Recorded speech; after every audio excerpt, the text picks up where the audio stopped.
నేటి ప్రజాపక్షం ప్రతిక్షణం ప్రతి వార్త మీకోసం.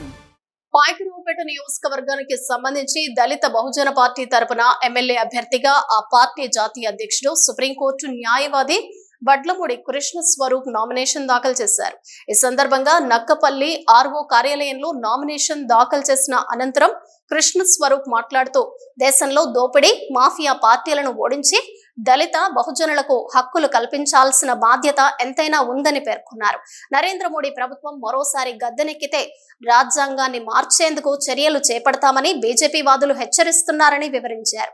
ప్రస్తుత ఈ ప్రభుత్వాలలో దళిత బహుజనులకు ఎటువంటి న్యాయం జరగటం లేదని, బహుజనులకు న్యాయం జరగాలంటే దళిత బహుజన పార్టీయే సరైన పునాది అని పేర్కొన్నారు. వడ్లమూరి కృష్ణ స్వరూప్, దళిత బహుజన పార్టీ వ్యవస్థాపక అధ్యక్షుడిని, న్యాయవాదిగా కూడా ప్రాక్టీస్ చేస్తున్నాం. నేడు పాయకరావుపేట ఎస్సీ శాసనసభ నియోజకవర్గానికి దళిత బహుజన పార్టీ అభ్యర్థిగా నామినేషన్ దాఖలు చేయడం జరిగింది ఆర్ఓ ఆఫీస్లో. ఈ సందర్భంగా ఆంధ్రప్రదేశ్లో అన్ని ప్రధాన రాజకీయ పార్టీలు, దోపిడీ మాఫియా 420 పార్టీలు కూడా పోటీ చేస్తున్నాయి. ఒక పక్క దేశంలో నరేంద్ర మోడీ రాజ్యాంగాన్ని మేము మార్చేస్తామని వాళ్ళు డైరెక్ట్గా ప్రకటిస్తున్నారు.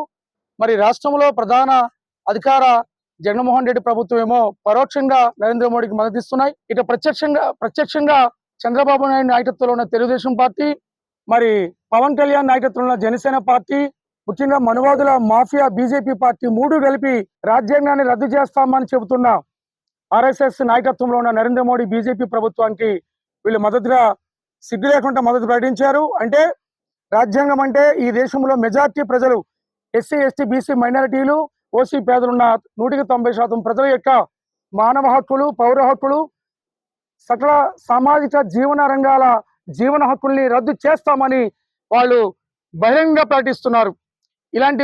ఇలాంటి పరిస్థితుల్లో ఈ రాష్ట్రంలో ఉన్న మెజార్టీ ప్రజలు మేల్కోవాల్సిన అవసరం ఉంది.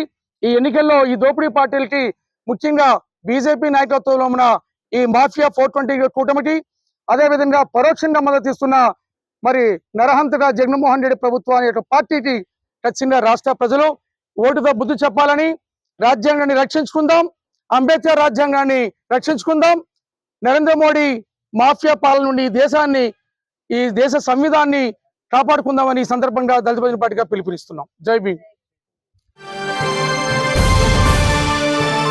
నేటి ప్రజాపక్షం ప్రతిక్షణం ప్రతి వార్త మీకోసం.